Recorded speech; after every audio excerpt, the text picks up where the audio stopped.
Hello everyone, it's Dylan from Yu-Gi-Oh! Everything, and welcome back to another Yu-Gi-Oh! 7's episode review. That is right, Yu-Gi-Oh! 7's is finally back after a 5-week break. We had to wait a little bit for this episode to come out on sites, but luckily it came out late last night. Big thank you to everyone as always for scripting the episode and for coding and timing the episode to the actual video, since of course that is all being done in the community until we get, which hopefully will happen, but who really knows, any sort of official subbing from Crunchyroll or from whatever site. But that's a whole topic for another day. Today we are going to be talking about episode 6. I am really excited to talk to you guys about the Ramen Kid episode. This was an episode that I think a lot of us were really looking forward to, if not only for the meme of it, because obviously we knew that this kid that was going to be featured in the episode, Menzaburo, he was shown to us before Sevens even began,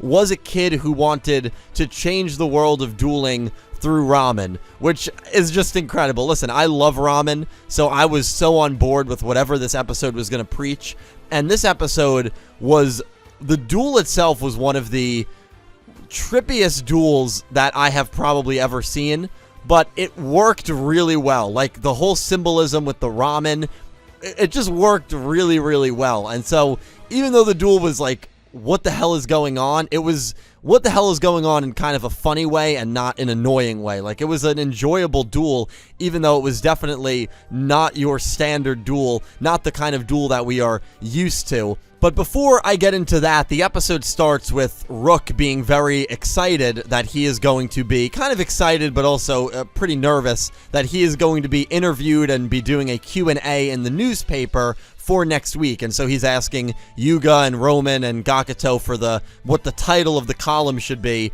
And, you know, you have a little bit of a humorous moment there.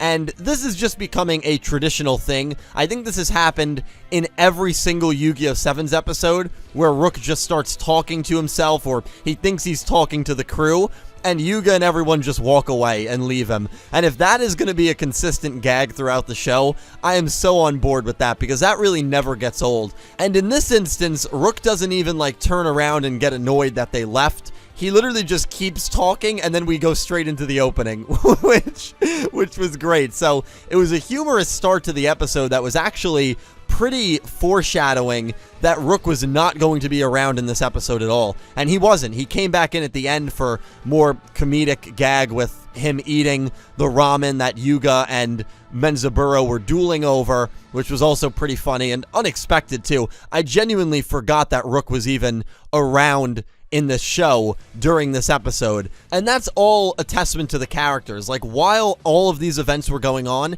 I didn't even realize that, like, oh wow, Rook really isn't around until he showed up at the very end. And I think that's the sign of a very good dynamic and chemistry between your characters, that you can pull one or two important characters, I mean, Rook being one of, if not the most important character next to Yuga, out of the story or out of the episode, and it's not very noticeable if it's for a 1-episode duration. And so that was just kind of, again, a testament to this show being able to rely on its comedic timing and its comedy and the character chemistry that still really works even if a character is pulled out of the equation like Rook was in this episode. But they go to this ramen shop, and this old guy is running the ramen shop. Pops is how he is referred to by Yuga, and basically this ramen shop is closed. Actually, all the shops on this strip are closed because of, you guessed it, artificial intelligence. As if we did not get the message in Yu-Gi-Oh! Brains that artificial intelligence is bad, and artificial intelligence is going to lead to the end of the world, potentially. Yu-Gi-Oh! 7's in this episode is drilling that same message. And so I loved the parallel between what was happening in this episode and what Yu-Gi-Oh! Brains was preaching really for its entirety. The reason that this old school ramen shop is closing down is because of artificial intelligence. There's a new ramen shop down the street that has opened up that I believe is fully automated. Like, I believe it's fully run by AI. Probably, you know, the people that created the AI are the ones raking in all the cash, because you don't have to pay artificial intelligence. And you have a guy that is able to use facial recognition, not a guy robot, that is able to use facial recognition to determine whether a customer is mentally fit to get into the restaurant. And if that's not the most terrifying thing ever, maybe it's because I'm older. I guess if you're a younger kid, you're not really going to think about like, oh man, you're just going to think about how it's funny. But there is actual facial recognition technology like that out there. And the fact that in this episode, this technology is able to tell basically what the thoughts and future actions of people are going to be, I don't know, there's something about that is really terrifying. So even though like it was funny in the moment, it's one of those things, and that Vrains did this a lot, where you take a step back and you're like, huh, that's actually really terrifying. And if that ever becomes a thing, which is very possible, that technology like that will exist in the real world at some point and will be utilized like that at some point, that's going to be terrifying. That artificial intelligence is going to be able to accurately predict what you are thinking before you even think it. Like, it's really insane. So I love that was also a theme of this episode. Artificial intelligence is bad. Too much artificial intelligence will lead, in this case, it's a very small dosage of the ramen shop being closed down, but too much artificial intelligence could lead to the end of humanity, which is a theme that Yu-Gi-Oh! Vrains heavily played on, and I felt that again in this episode. And let me know if you felt it during that interaction scene, because I was like, wow, that is pretty terrifying. And I want to throw a crack theory out there. I think we know what happened to Ai at the end of Yu-Gi-Oh! Vrains. He is now running this ramen shop. You cannot tell me that if you watched Vrains and you know Ai's personality, that this would not be the perfect retirement job for Ai. Running a ramen shop filled with people, even as Kaizo says, because I end up using Kaizo as the, insurgent spy that's able to get into the ramen shop and do the bidding for Yuga and his friends. And even Kaizo says that, yeah, there's a bunch of girls that love taking their pictures, so you can take pictures with them. You cannot tell me that Ai would not be in paradise if this was his retirement gig. I love that theory that I'm literally just throwing out of nowhere, that is what happened to Ai. He became the watchtower over this massive ramen shop. I absolutely think that's hilarious. Obviously, that's not what happened to him, but it's just kind of a funny crack theory that I thought of while watching the episode. And so they realize that, okay, the shop is outdated. We need to change some things. Yuga invents a bunch of these crazy roads, like the spinning. Like, that's what people want to do. People want to spin at a high speed while trying to eat ramen. Like, yeah, that's a great idea, Yuga.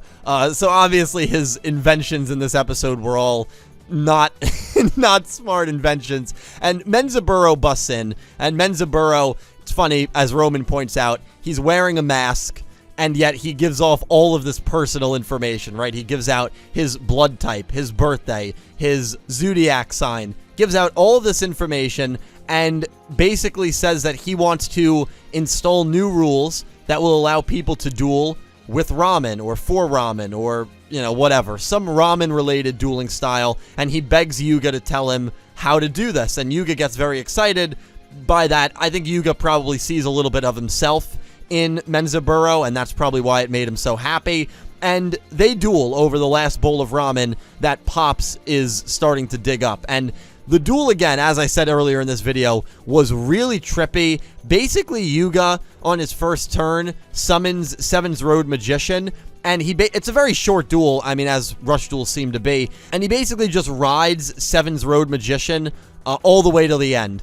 Seven's Road is gaining attack, losing attack, not dying by battle, the classic Arc 5 line, but you still take damage, was present in this episode. And then, of course, at the end, he's able to use Piercing, switches one of Menzaburo's monsters into defense, which has no defense, and is able to deal a massive amount of damage. But some of the symbolism when Menzaburo especially was taking his turn with the monster effects and with the ramen-style dueling as Pops is creating this ramen was really, really actually cool. I mean, very trippy, but really cool. And there was one card, I think it was called Art of Masked Fiery Noodle Heartburn-Inducing Pork Roast Fat, which is an incredible name for a spell card. An incredible name. Heartburn-Inducing Pork Roast Fat.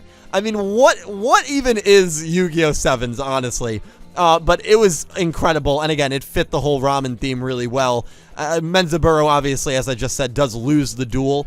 During the duel, Gakuto is announcing, Roman's making her little quips, and genuinely, I thought the episode overall was very humorous. And when Yuga wins, it's Yuga. I mean, he's one of the most selfless people in this show. One of the most selfless people in maybe all of Yu-Gi-Oh, honestly. And he's not going to eat the ramen for himself. He immediately asks Pops to give him some more chopsticks. And he goes to Menzaburo, who is, crying on the ground because he's not going to get this ramen. Even just dueling over a bowl of ramen. I mean, when you come off of a show like Vrains, where every duel was for the fate of the world, and now in the next Yu-Gi-Oh show, they're dueling for the last bowl of ramen, when they can even go, I guess they can't go next door, right, because they're not allowed to go into the shop, but there's other ramen shops in the area. Yuga even says he doesn't like ramen, so like the fact that this is what they're dueling over is still one of the funniest things to just take a step back and actually analyze. Yuga offers to share it, and they turn around, and Rook, I like that too, because the dramatic, heartfelt music is playing as Yuga is extending the chopsticks to Menzaburo, and then the music just hits like a weird creak as Rook starts to talk, and he's like, yeah, honestly, that was a great duel, and he's just slurping down the ramen. Freaking, he's just such a clown, I love it. And he eats all the ramen, but Pop says, I'm not done. Your duel inspired me. I'm going to create something called Rush Ramen. Menzaburo ends up telling all of his friends. He name drops 2 friends. I'm not sure if these people are going to have any relevance in the show or if it's going to be looked back at as a comedic gag that they actually thought of 2 names to name drop as if we're supposed to know who these people are, and these people are supposed to be like really important influencers in the world, especially in the world of ramen. But Menzaburo name drops 2 people.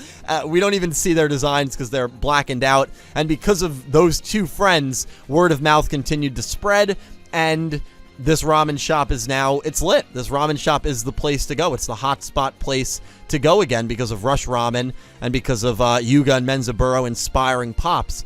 End of the episode was fantastic. Yuga and his friends and Menzaburo go back to the place where it all started. They go back to the creepy underground place, and everything is gone. The relic is gone. You can see that there was something there. You can see by the circle in the cement. But Goha must have came between episode 1 and episode 6 and removed everything, which makes it more interesting to me. Because why did Goha have this set up in the first place if they didn't want Yuga to install rush duels? If rush duels are such a problem for them, why was this piece of technology even accessible in the first place, especially if they knew that it was there? Because if they didn't know it was there, they wouldn't have been able to deinstall it unless maybe they traced where rush duels came from, so that could have been the case. But remember that huge door opened up as well, and it seemed like there was something through the door. I guess the door is gone now too? Man, that was kind of...